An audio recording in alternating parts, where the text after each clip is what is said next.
Money has the Nike trainer bubble burst? Welcome to the Money Blog, a hub for personal finance and consumer news and tips.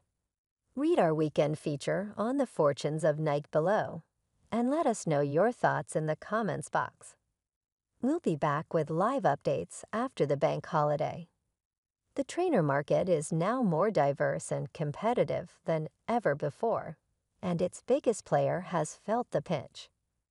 While new brands have been popping up and taking market share, Nike suffered its biggest single-day drop in share price on record in late June. A whopping $28 £21.06 was shaved off in market capitalization overnight after the company's management reported an expected sale drop in early 2025. But why has this happened? Nike remains the largest sports retailer in the world and still has the biggest slice of market share. However, analysts say strategic decisions at boardroom level have contributed to a downturn in its fortunes, with consumer concerns and the emergence of new competition also in play. Shift in strategy. John Donahoe became Nike's new CEO in January 2020 and was tasked with updating the company's online operation and bringing in more digital revenue.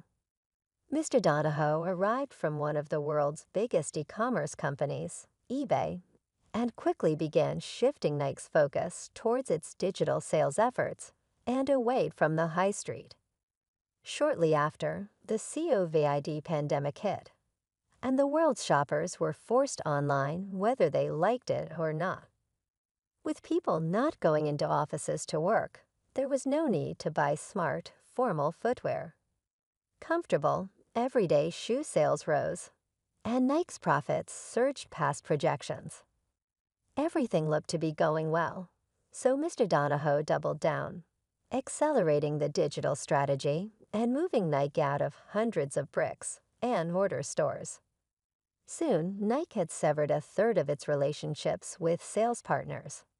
The consumer today is digitally grounded and simply will not revert back, said Mr. Donahoe on an earnings call in 2020. Nike believed they were the ones best able to deliver their vision straight to consumers, and they didn't need retailers like Foot Locker and JD Sports diluting that as middlemen. But as lockdowns ended across the world, people returned to stores and online sales slowed, and the decisions that had been made started to be questioned.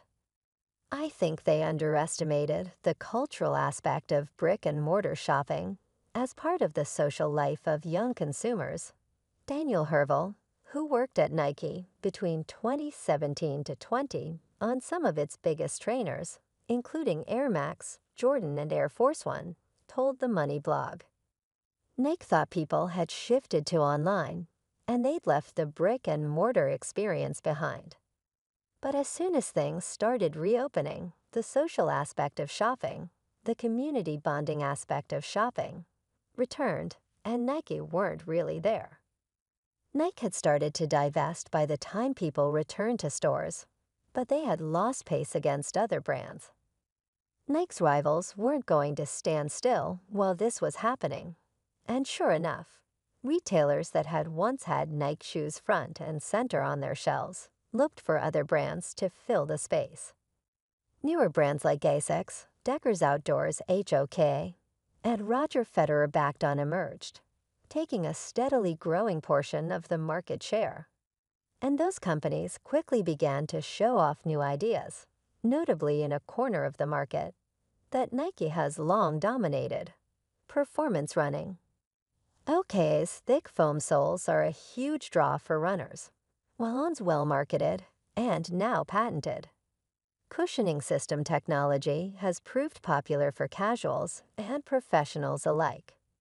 Nike, it is perceived by some, has lagged behind in the sports lifestyle scene too. Adidas's Samba and Gazelle lines and New Balance's 990s have grown in popularity. Even then Prime Minister Rishi Sunak owned a pair of Sambas. Oh, where has Nike's innovation been during this time? The air cushioning inside the soles of trainers, known as the Air Max bubble. debuted all the way back in 1978. The Flicknit material, which was released back in 2012, Mr. Herbal says, is the last major performance innovation that managed to trickle into the lifestyle brand in a major commercial way.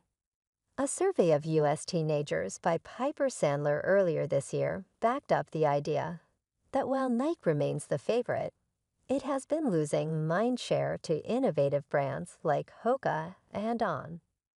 Nike appears to have acknowledged the problem, announcing a multi-year innovation cycle in April.